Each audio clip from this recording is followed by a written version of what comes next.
Thank you, Mr. President. I am here with Senator Whitehouse and Senator Britt from Alabama to recognize the victims of a terrible, heartbreaking mass shooting that took place at Brown University in Providence over the weekend.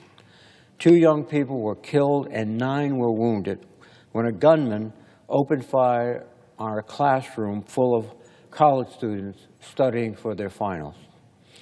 We will mourn the victims at a later date, but we will soon, all of us, humbly request a moment of silence for sophomore Ella Cook of Alabama and freshman Muhammad Aziz Umar Zokov of Virginia.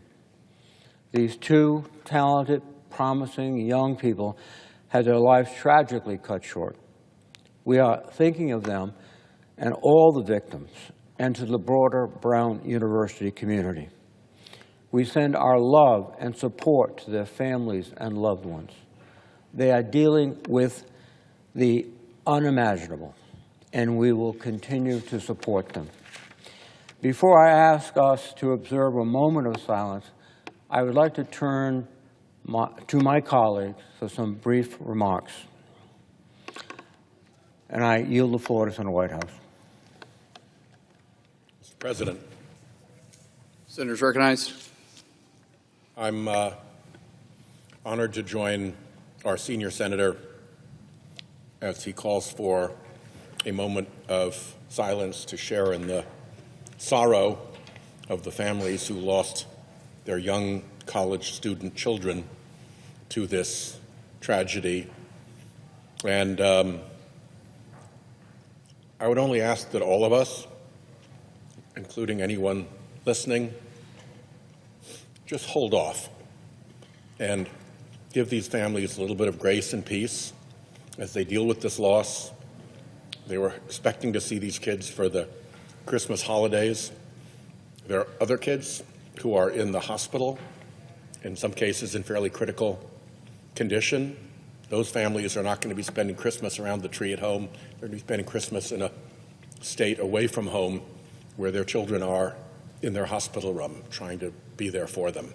So there's a good deal of suffering and a good deal of sorrow, and I think it's important that people not add to that with a lot of unfounded opinion and speculation about what took place. Let the investigation proceed. We will know what we need to know in due time. In the meantime, please give these families grace as they go through their grief. I yield the floor. Mr. President, I join my colleagues from Rhode Island in coming today to honor the victims at Brown University, for those who lost their lives and those who are fighting for theirs right now in a hospital room. We lift up their families in prayer.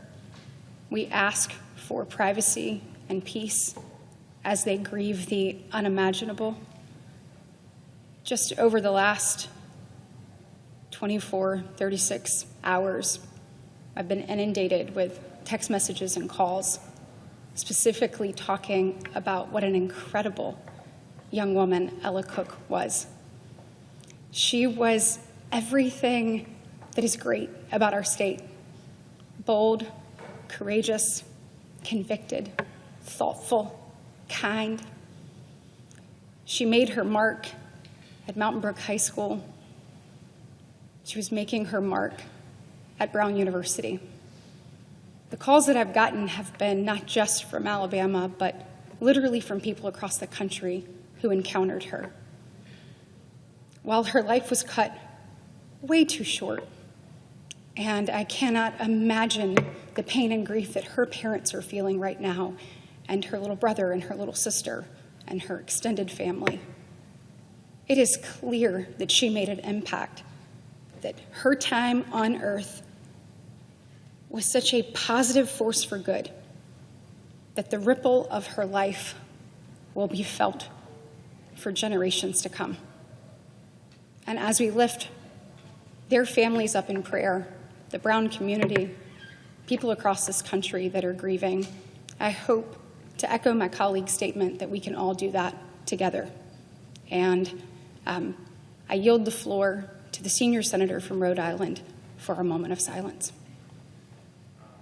Mr. President, again, we will have more time to speak about these young people, but for now, I would request a moment of silence for the Brown University community, the city of Providence, and all of the victims of these tragic events, particularly the families of Ella and Mohammed. Mr. President.